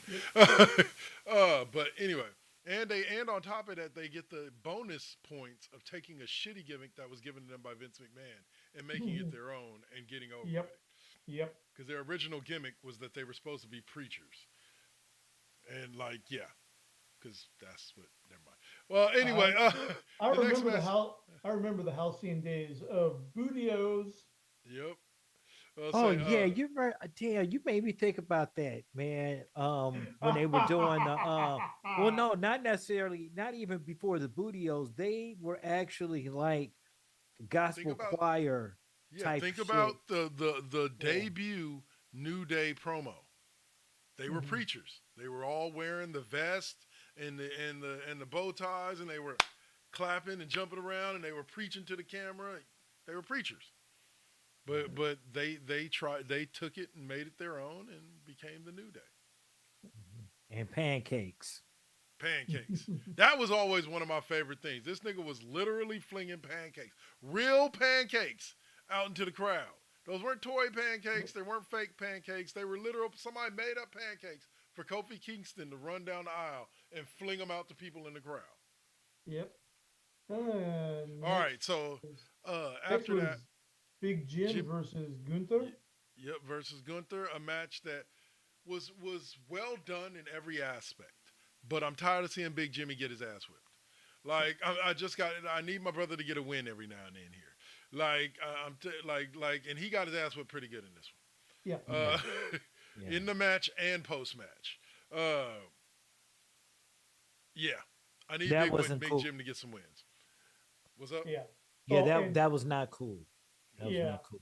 and especially because Gunther was just toying with Jimmy after a point where he does the pin, gets the 2 count, then lifts Uso's shoulder up just to keep pounding on Jimmy Uso more.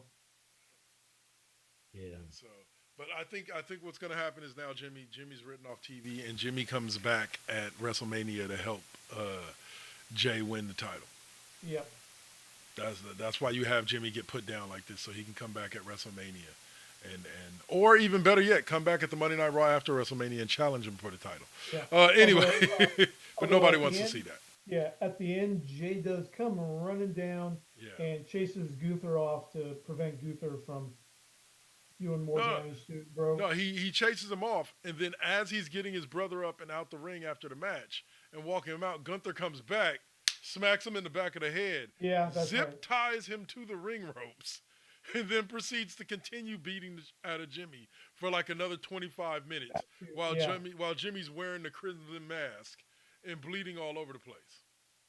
Like, yeah, it was a scene and a half.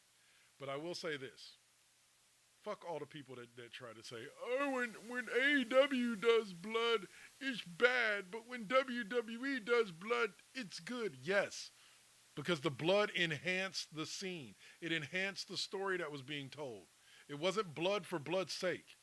They didn't take a pad full of like 6-inch nails and stick it into somebody's back so deep that they couldn't get it out. Just saying. Yep. Okay? Jimmy bled. He probably got busted open the hard way, and it helped enhance the storyline. It made you feel more sorry for Jimmy than you already would have if Jimmy wasn't bleeding. So shut up. You got issues. Okay. Neck You got beards. issues, bro. Anyway. All right. Then we got we got a Pen- recap of the Friday contract signing Yeah. between Reigns, Rollins, and Punk. Yeah, which was fun. And the big reveal is from SmackDown was as Punk's walking away, Punk says, "Oh, and the main event spot is not the favor that Paul Heyman owes me." Yeah, he closed SmackDown. We'll get to that. That was revealed at the end of this week on SmackDown. Gotcha. Yeah, like Okay. yeah, we'll get to that. After that recap on Raw, because that was actually my first time seeing that part of the recap. Because my Hulu thing did cut off before Seth got to the end of his rant. Mhm. But Alright. we had Penta and Braun Breaker. Penta and Braun Breaker versus Judgment Day. Yeah, this was a decent match. I didn't see the part where Penta kicked Braun Breaker in the face. I saw the part where Braun cost him the match because he speared him.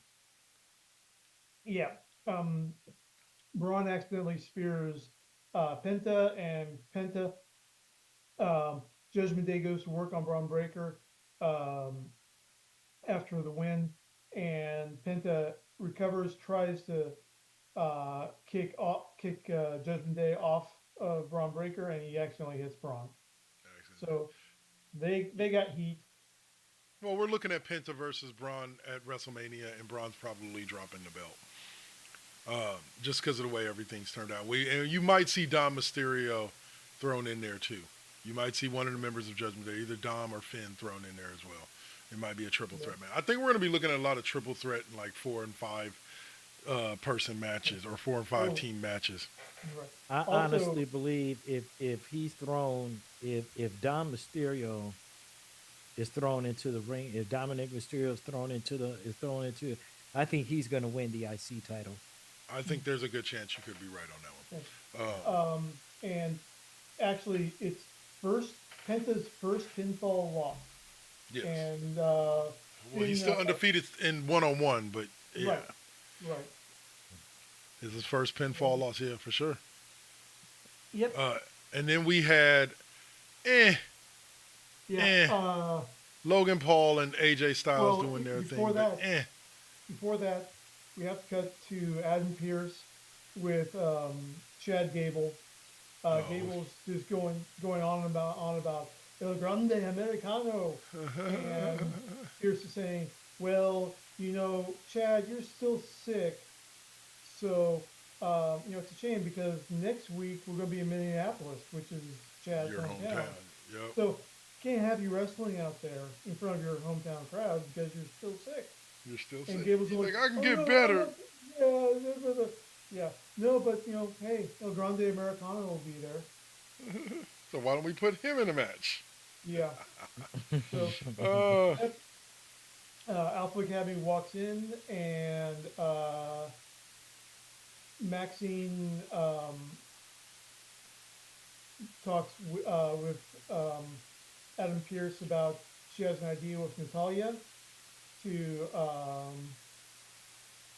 possibly do a women's tag team. Who knows? Yeah. Yeah, I thought Yeah. I saw that. Like that could be fun. Like I Yep. can't wait to see what they do with that. I'll say, And then we go on to Logan Paul. Logan Paul calls out AJ Styles, mm-hmm. which, eh, you know, Yeah. um, I just want to see when these two fight. I want to see AJ Styles physically put Logan Paul through that fucking prime energy drink display next to the announce table. I don't want to see the announce table harm. I want to see AJ Styles wreck that prime display with Logan Paul's body. Yeah, we'll see. Yeah. It's one of those things where Logan Paul, like, don't get me wrong, the guy's a hell of a wrestler, and I'm not going to take anything away from him there. No. He has put in his work and he has done his gig. He just needs to work on his character. Like, Logan Paul needs to become something more than YouTube sensation. Right. Well, beyond that, he needs to stop being a trash human being. Well, that's always going to be the Paul brothers. Like there's been several dudes throughout WWE history that were trash human beings but were amazing wrestlers. Well, I'll say amazing characters and wrestlers. But at the end of the day, I think that's where he needs to work on. Like he's still so green when it comes to cutting promos. Like even in the review I'm reading, it says like he cut the same promo that he's cut on every opponent he's ever had. I'm more famous than you. I'm richer than you. Like, you know what I'm saying? Y'all should love me. Like, and it's true. The characters, the in-ring the in-ring wrestler is still very dynamic. The character has become very, very one-dimensional. And so I think Logan Paul needs to work somehow, maybe go to NXT, maybe work with guys from NXT on developing the character and fleshing it out and making it more than just I'm a YouTube sensation. Y'all should love me. If Logan Paul's serious about keeping the essence of the character, he needs to go work with Ted DiBiase. Yeah. Okay. Yeah. Because let's face it, Ted DiBiase did the I'm rich and famous better than anyone, even better than Vince McMahon. Yeah. He's the one who really perfected that gig. So I would say go talk to Dusty, but God rest his soul. Unfortunately, he ain't with us no more. But yeah, he definitely needs to some promo guys need to work with him because but anyway, that was that segment, and then after that we had the women's championship match between Io, which was your main event between Io and Rhea Ripley. With Bianca Belair as our special guest referee. And yes, y'all, looking fabulous as always, Bianca came down in a referee outfit. And it was one that she had created herself like 2 nights before. I mean, no shade on Bianca. She is fantastic. I just see the lips with the ponytail logo. And my dirty mind just immediately goes to something with a big head and a flagellating tail. That's all I'm saying.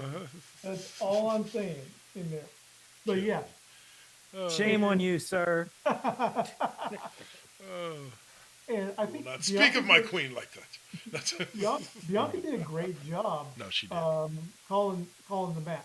Yeah. In there, she did really well, and great performances from Rhea and Io as well. Yeah. You know, it was a good match. There was go ahead. No, go for it. Yeah. Oh, it ended up ending in a double DQ. Yeah. Where basically they all started hitting each other. Like I said, we're setting up for a triple threat match at WrestleMania. Right. They need to just announce it. Yeah. But Rhea, it was great.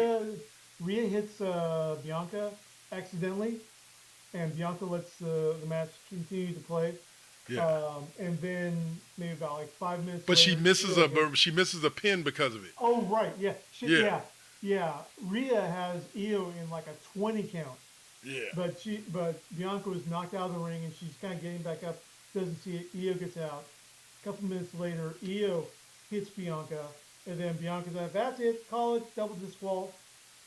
Yep, and double disqualified. To which then Io tries to hit Rhea and misses and hits Bianca, and then Bianca hits Rhea and ends up in a fight where Rhea ends up laying out everybody and standing in the ring holding the title with Bianca and Io laid out.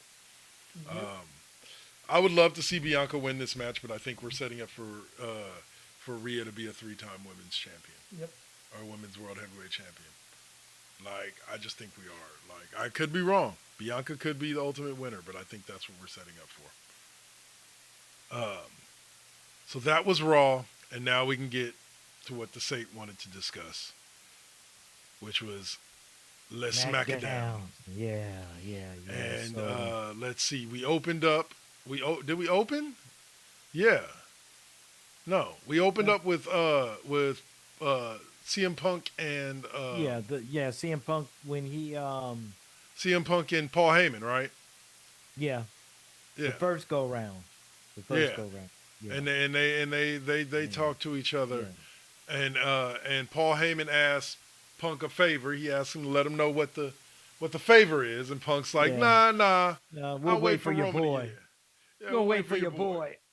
Uh, Drop the mic. and walked away. The That was hell an on, excellent yeah. segment. Like, I love the way they're moving this story within a story along.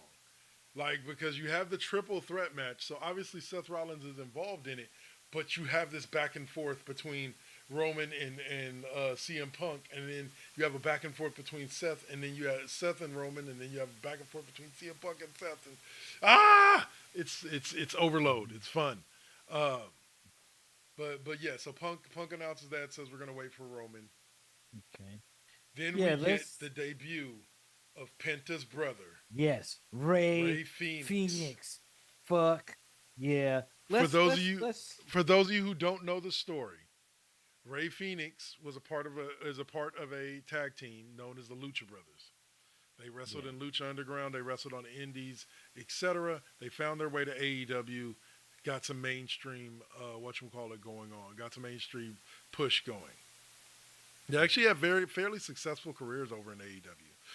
We're really popular, but for whatever reason, I ain't talking shit about AEW, Tony Khan. But anyway, I'm not talking shit about them. For whatever reason, they decided they wanted to leave.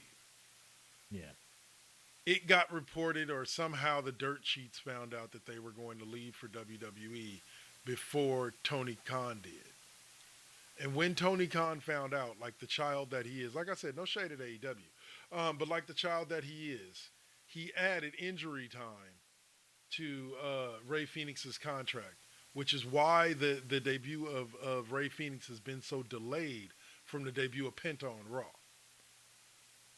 It's because Penta didn't have any injury time, so Tony had to let him go when his contract was up, which allowed him to make his way over to WWE. But Ray had another 6 months added to his, which is why he's debuted so much later than Penta. But anyway, so go ahead, Saint, your thoughts on the Ray Phoenix match.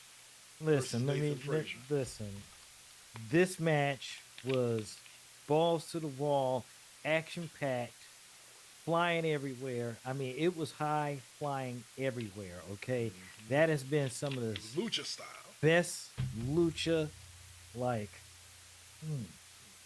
and that fine. And what was that? What was his finishing move?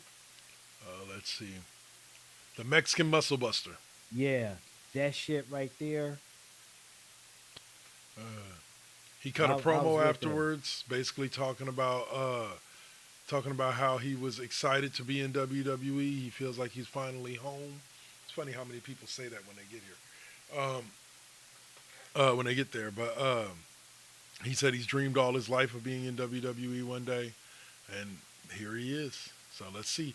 I have this weird feeling that it won't be Ray Phoenix because of how delayed this thing is. It won't be Ray Phoenix and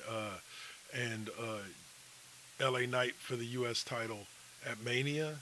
I think that's going to end up being it's going to be Jacob Fatu after Friday night. Fatu and LA Knight for the U.S. title. I think whoever comes out of that match, it's going to be them and Ray Phoenix for the title at Backlash. You think so? Yeah, I think just like with Penta, we got 3 or 4 weeks of Penta facing basically like Chad Gable and some guys that he could beat, and then he immediately inserted himself in Intercontinental title picture. I think we're going to see the same rollout with Ray Phoenix. I think we're going to see him for the next couple of weeks, have some good matches with people that you may know, you may not know, and then he's going to announce after the Friday night after WrestleMania, he's probably going to announce that he wants to go after whoever has the U.S. title. Because neither one of them are ready to go after the World Heavyweight title or the WWE title. So the next logical step would be for them to go after US the title. IC or the U.S. title. So because they're not putting them together. Eventually down the road, we're going to see either Ray Phoenix come to Raw or we're going to see Penta go to SmackDown, and we're going to get Lucha Brothers, and we're going to get Lucha Brothers as tag champions. That's Well, somewhere down the road. I think it'll probably be on Raw because you got to remember, man, SmackDown is like really Loaded. stacked, with tag teams. So because you got the Street Profits, you got the fucking Motor City Machine Guns and DIY. Like those three alone. Well, But that would be even more of a reason to put the Lucha Brothers there. You want them amongst the best tag teams that WWE has, and that's the SmackDown roster. No offense to the tag teams on Raw, but the top tag teams right now are primarily all on SmackDown. So you want them with the best of the best. So maybe SmackDown would be where it's at. But we already know there's going to be a draft, so it might. That's going to take place right after Raw. After that, in one of the funniest promos I've ever seen, in one of the funniest promos I've seen recently, LA Knight cuts a promo on Tama Tonga before getting in the ring with him, in which he talks about you gonna Oh my goodness, LA Knight, you are hilarious. LA Knight is he's just a character in himself. Like really, like he gives no fucks, really. He cracks me up. Yeah. So yeah. Yeah. So anyway. All right. So after LA Knight beats Tama Tonga, Knight and Strowman, Solo Sikoa came out, but of course, because he's the champ, Knight still gets to win. I don't know. Like, it wasn't a great match, but it was a great way to push along that storyline. Because now, at this point, after being the main character for so long, being the tribal chief, when he took over, Solo Sikoa is now effectively taking a back seat to Jacob Fatu. You know what I'm saying? In how he's being presented. And so it's going to be interesting to see what they do moving forward. I wonder if LA Knight ends up keeping the belt at WrestleMania because Solo Sikoa turns on Jacob at Mania. Possibly. That's a possibility. Possibly. After that, we had that tag team division that Saint was talking about with the Motor City Machine Guns, who I don't think get enough love when they come out. And DIY. And DIY. Listen, these guys, look, Chris Sabin is just magic in that fucking ring, okay? He's magic. He's definitely with it. It's like all the marbles are all the marbles are right there in the circle, man. And it's just like these guys are just like they're a well-oiled machine, henceforth the Motor City Machine Guns, like their moves are straight dope. Like another zero fucks given squad. DIY, yeah. I'm still seeing them, doing things, but yeah. All right. DIY has had their moment. They're 2-time tag team champions. Yeah. I think the better match is Motor City Machine Guns versus Street Profits. Yeah. We've seen DIY versus Street Profits before. That'll be a brutal match. That'll be a brutal match. Oh, yeah, it will be. I love this new look, Montez and Angelo. Yeah, they're meaner. Yeah, a lot 100%. Meaner. They were at ringside, by the way, for this match. Then we had a random match to push along and announce the Jade Cargill versus Naomi match that's going to take place at WrestleMania. Yeah, that match, that little mini match. You know that what you know what that match should have started with Jade Cargill because it was already some funk before then, and then B-Fab gets in there. Naomi's looking a little meaner and so forth, but then Jade Cargill came right back and Yeah. just decided to give her the business. Just going ahead, just give us the match already. Well, Just they're give going us to give the us the match. match. They're going Oh to give us yeah, the I match. They're know building to that. No, but I WrestleMania. was, yeah, But that's what this is I'm what I saying. was Like, talking about when we were talking about the split up of the big three. And yeah. everybody thought this WrestleMania was going to be Jade and Bianca, and I'm like, no, Oh they're no, saving no, that no. I match. didn't think. No, They're no. saving that match. I was like, most likely we're getting Yeah, Naomi and Jade this year, and then we'll get whatchamacallit. Uh, and say she'll be a great heel too. yeah. Well, Because Jade Naomi's already a Cargill. great heel. Yeah, Naomi's no, but I'm already a just great heel. saying. No, but I'm What just was that? saying. Down the line, that Jade Cargill will be a good heel. I don't think she's gonna be the heel going into the Naomi match, or not Naomi, the Bianca Belair match. I think something big is gonna happen with Bianca, and she's gonna be the heel going into that match with Jade Cargill. Like maybe she's gonna come out and save Naomi or something, like from a post match beat down by Jade. We'll see. We'll see. I don't know. I don't know. I'm shooting out. I'm shooting out randoms here. So Yeah. well, I'll say, and then we close. Well, one thing that we did miss out on, where was it? Why didn't we touch on it? Where's the Tiffany Stratton Oh yeah, the and and Charlotte. Yeah. Charlotte Flair? It's not even mentioned in this review. I heard that match, that matchup was, whoo, buddy. Yeah, cause like I heard both girls went off script for a little Yeah. bit. So Yeah. well, so the last thing before we get to the favor was Jacob Fatu versus Braun Strowman in a last man standing match. A match that, yeah, Yeah. Yeah. We won't. We just Jacob. won't talk about the violence that always ensues between those two gentlemen because believe you me, it's always a slobber knocker when it comes to them. It's Jacob always a Fatu slobber is knocker. really, really, really starting to remind me of Umaga. He's a Yeah. thinner, he's a smaller, faster Umaga.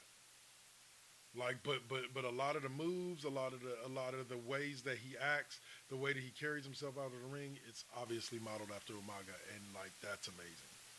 That's amazing.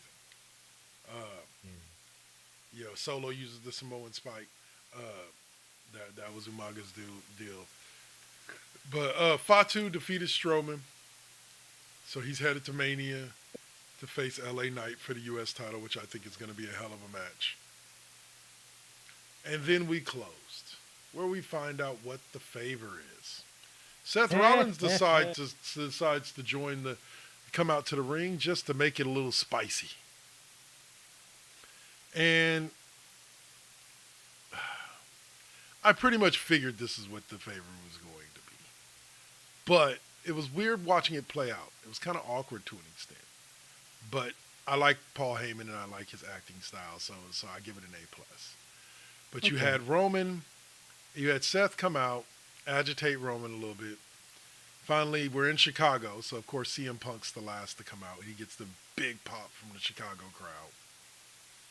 Walks down to the ring, basically looks Roman in the eye, and to paraphrase, tells Roman at WrestleMania, Paul won't be walking in as a wise man. He'll be walking in as an advocate and a best friend.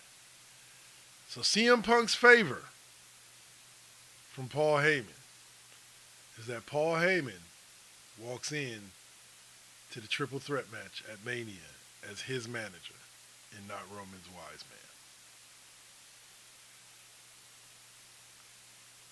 Now, here's the funny thing about it. Everybody's like, oh, Roman's alone, Roman's alone. The favor is that he does it for that match. He didn't say that the favor was that he comes back to him for good. He just said the favor was for that match, which means Paul Heyman can go back to being the wise man afterwards, if Roman were to be willing to take him back, that is. Yeah, because I don't think that's gonna happen. Who knows, man? Who knows? Who knows? Like Roman has taken a wise man back before. I could see him doing it again. Yeah, I Or don't think this so. could be CM Punk's demise. Remember what Paul did to Brock Lesnar.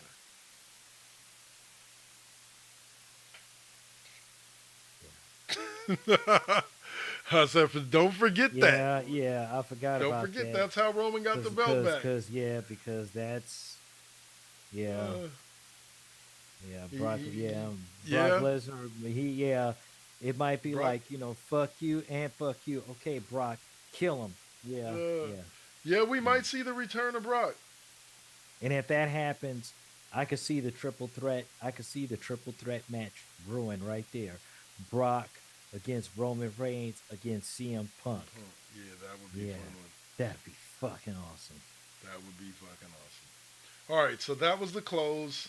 That was the favor. We'll find out more about what's going on tomorrow. Hopefully, we'll find out some stuff about what's going on with The Rock and John Cena, and all of that jazz.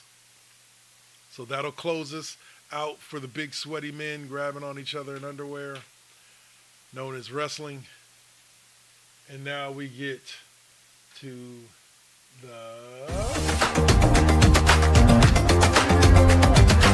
game.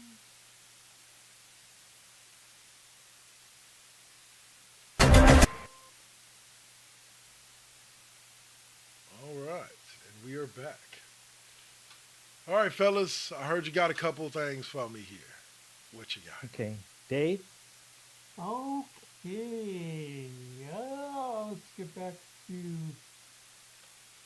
Okay, so first off, one of the top games on Steam currently is a little indie game called Schedule One.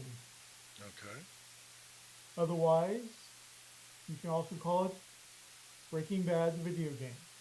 Breaking Bad the Because video game. it's literally you managing a narcotics lab. Not just, managing the manufacturing, not just managing the distribution, creating the cook formulas, honing everything, hiring sub dealers and everything, dealing with the cops and the feds, and yeah. Yeah, that sounds interesting, I should say, to say the Yep. least. What was Okay. that game we were talking about from back in the day? Syndicate Wars? Syndicate Wars, yeah. Which was a very, very old school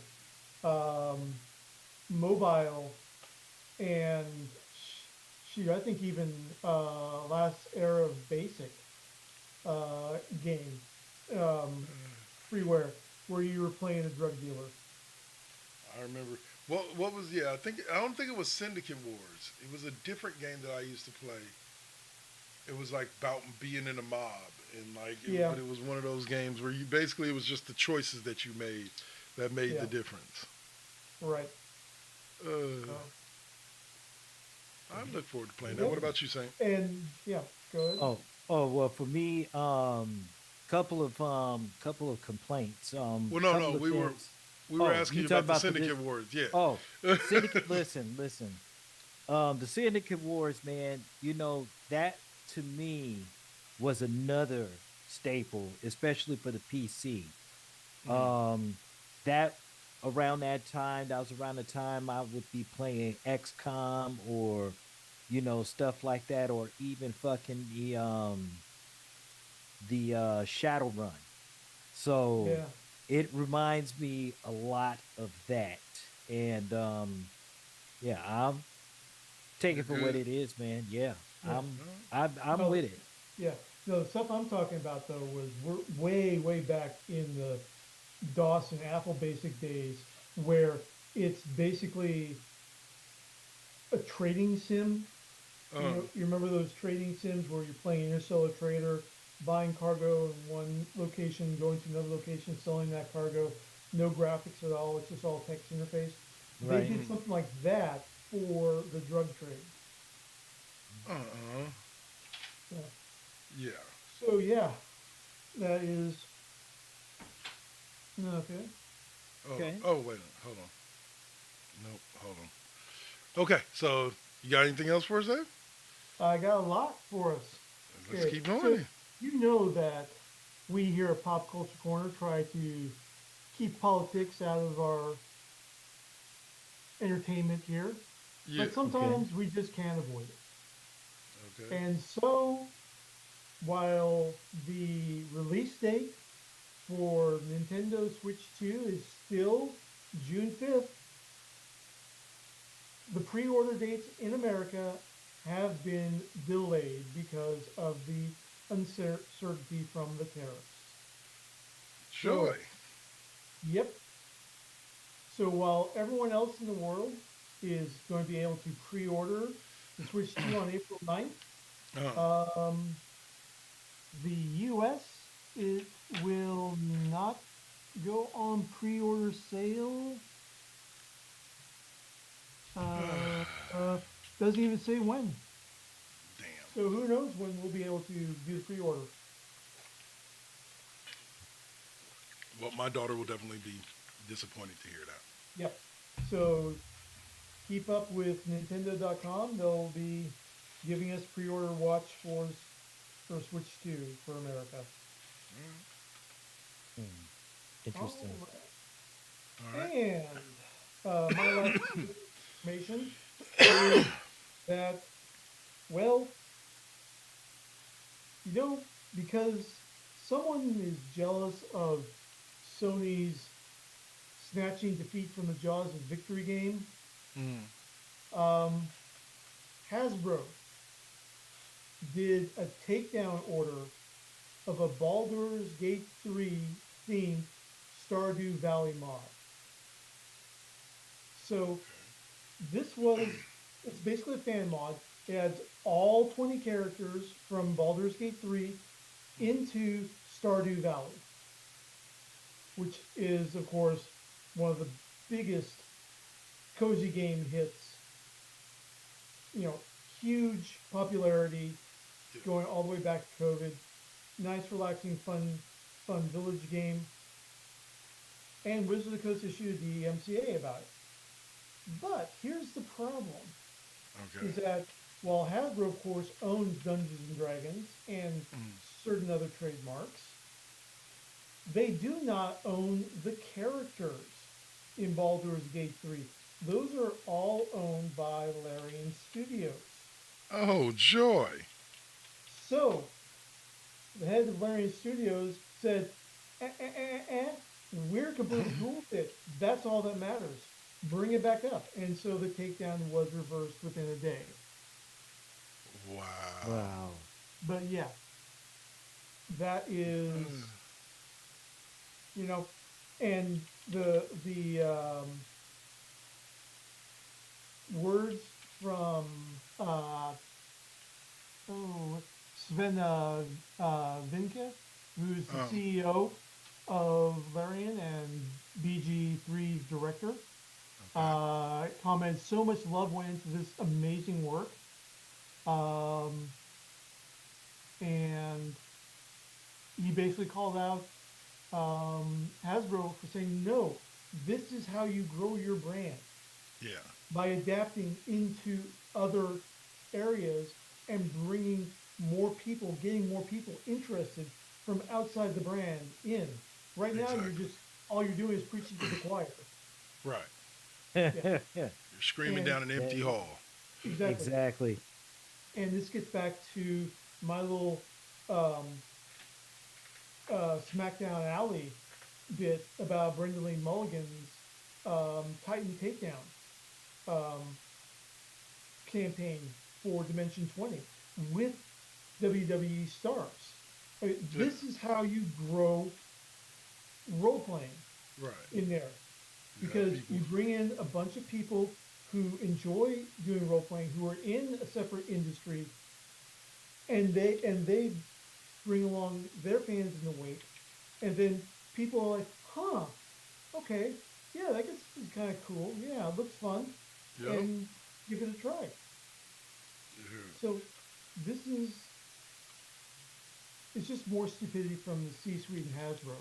And You know, meanwhile, okay, another thing on Hasbro, okay, somebody on a Lego forum just posted pictures of the complete Inn of the Last Home from the Dragonlance book series, which is Wow. this iconic tavern in in built on the branches of a giant tree. He built the tree, the tavern, the companions of the lance, everything like that in Okay. there. It was so good that um, he got congratulations from co-creator of Dragonlance, Margaret Weiss, and everyone's like, "Dude, this should be an official Lego set." No, And yeah, Hasbro won't Hasbro do won't it. let. Hasbro won't do it because they don't see the value in it. Meanwhile, you got Lord of the Rings releasing like a 50,000 piece Minas Tirith set. Okay, Yeah, it's it's just frustrating. it's very Yeah. Yeah, frustrating. yeah, Yep. I feel you. So yeah, so we'll That see it? how that all goes. What else I you got got? one more thing for I got one more thing that we forgot to do for pop culture, but we can do it after video games. Okay. Yeah. All right. Basically, my pick of the actually my pick of the week, what's coming for the week, is a game that's being released this coming week. It'll actually be released on April 8th, and this is for the Xbox Series S/X, and the game is called South of Midnight. Now, this is a game that takes place well in the deep south with southern folklore, different types of creatures. It's a single place, Player it's game. a single player game, it's a single player adventure, and it will be day one on Game Pass. So Nice. I'm definitely looking forward to it because you know, not to knock anything, but you know, it's not too much representation of us when it Yeah. comes to these games. And definitely I'm really looking forward to actually pulling the pulling the box out once I get the opportunity to get deep into this. This is supposed to be um this is supposed to be one of the Mm. go-to games for the spring break. So we'll have to see what happens. All right. I'm I look really forward. looking I forward look to forward to your review, sir.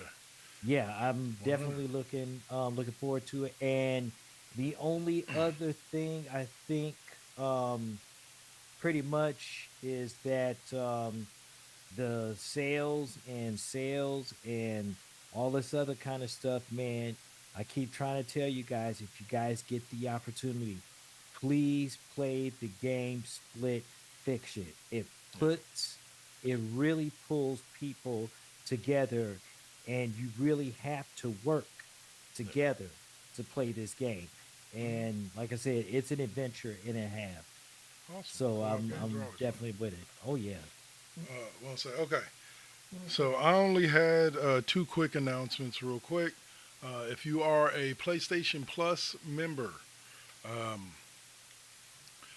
the free games for this month include the Teenage Mutant Ninja Turtles Cowabunga Collection, which Yeah. is pretty awesome. It's all of the arcade games and the Game Boy games, all in one nice, neat, flashy Yeah. presentation. You can play all of them. I just had my daughter and all of that the other day. And then also for fans of Armored Core, the entire Armored Core collection, it's 3 games, is available for download.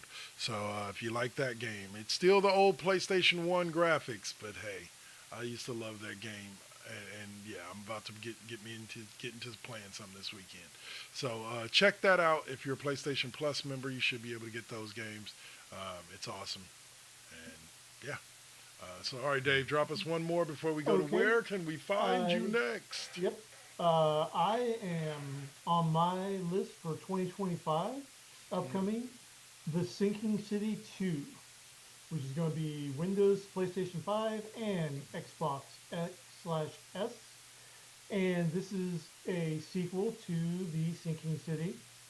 And this is straight up H.P. Lovecraft Cthulhu mythos in Arkham.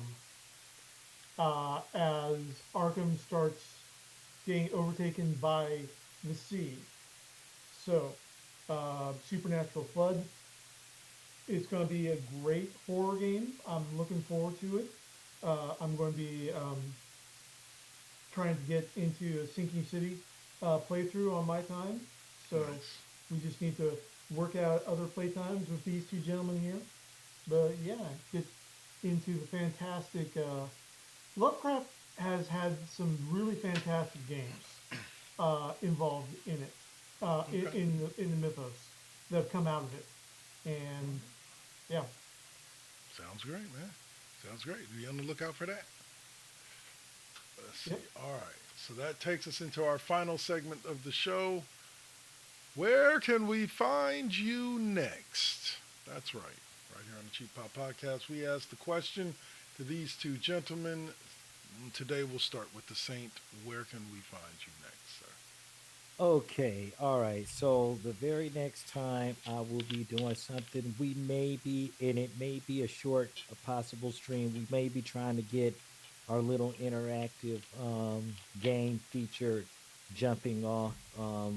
We're still working on that, but you know, because it's the last day before Tuesday, because that's where we get busy. But other than that, the next broadcast day will be Tuesday, which is going to be Now versus Then, and we are going to be touching on a very sensitive subject, and it's with kids versus discipline, and yeah, it's going to be That's a touchy gonna one be for off a the lot hook. of people. yeah. Just reminded me, I've been seeing ads about Wu-Tang announcing a new tour for upcoming. They're going to be coming through Sacramento pretty soon. Yeah, They announce it. They talk about it every Warriors game that I watch. Oh, Closest Yeah. I'll make it is to beat it is to I think the closest it would be for me would be I think in Mass. Massachusetts. Mm. All right, Dave. Where can we find you next, sir? I am feeling pretty good, so still struggling to get up that hill and get back into the schedule. So tonight I will be back, and we'll be doing Indiana Jones tonight. All right, Andy. Yep. All right, and as for me, you can find me next in about 2 hours doing the classroom with O'Malley. So be sure to join us. And I feel a little presumptuous to make this announcement, but I'll go on ahead and do it because I'm pretty sure I can meet my goal and get us there by next week. But next week we'll probably be streaming on here, First GenXers YouTube, and Twitch. So be on the lookout for that. That's right, 3 places, 1 show. Check us out. This is Dark Lord 100, aka K Double. That guy over there is Rune Scryer. That guy down there isn't old. He's distinguished, and his name is the Saint. He's Thank well you guys aged. for joining us here on the Cheap Pop Podcast for this week. On that note, are we Yes, we are. We are getting ready to. all right, give us a second and we will send you give us to just a- someplace new. Yeah, just give us a minute. Well, if you're on Twitch, we'll send you to someplace new. If you're watching us on YouTube, we'll check y'all out later. Peace. All right, 3. hold on. Okay, 5 seconds. 3, 2.